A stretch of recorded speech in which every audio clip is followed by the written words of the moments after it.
রাশিয়ার সঙ্গে সম্পর্ক আরও দৃঢ় করতে আগ্রহী উত্তর কোরিয়া। রাশিয়ার সঙ্গে সার্বিক কৌশলগত অংশীদারিত্ব সুসংহত করার আগ্রহ প্রকাশ করেছেন উত্তর কোরিয়ার নেতা কিম জং উন। সোমবার ভ্লাদিমির পুতিনকে লেখা এক চিঠিতে তিনি এই কথা বলেছেন। উত্তর কোরীয় সংবাদ মাধ্যম KCNA এর বরাতে ব্রিটিশ বার্তা সংস্থা রয়টার্স এক খবর জানিয়েছে। KCNA বলেছে, চিঠিতে পুতিন রাশিয়ার সামরিক ও বেসামরিক সবার প্রতি নতুন বছরের শুভেচ্ছা জানিয়েছেন কিম।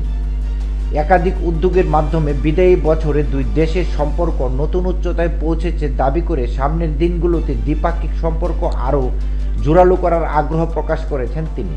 ওই প্রতিবেদনে আরও বলা হয়, 2025 সালকে কিম একবিংশ শতাব্দীর সেই বছর হিসেবে দেখার আশা প্রকাশ করছেন, যেখানে নব্য নাৎসিবাদকে প্রতিহত করে রুশ সেনাবাহিনী তাদের বিজয় নিশ্চিত করবে। বিদায়ী বছর 2024 সালের জুন মাসে একটি সামরিক প্রতিরক্ষা চুক্তিতে স্বাক্ষর করেছেন কিম ও পুতিন। চুক্তি অনুযায়ী কোনো এক পক্ষের উপর সশস্ত্র হামলা হলে অন্য পক্ষ সহায়তার হাত বাড়িয়ে দেবে। চুক্তির পর ইউক্রেনের বিরুদ্ধে যুদ্ধে রাশিয়ার পক্ষ হয়ে লড়াই করার জন্য কয়েক হাজার সেনা মোতায়েন করেছে পিয়ংইয়ং। ওয়াশিংটন ও সিউলের দাবি, সহস্রাধিক উত্তর কোরীয় সেনা রাশিয়ার হয়ে যুদ্ধ করতে গিয়ে আহত বা নিহত হয়েছেন।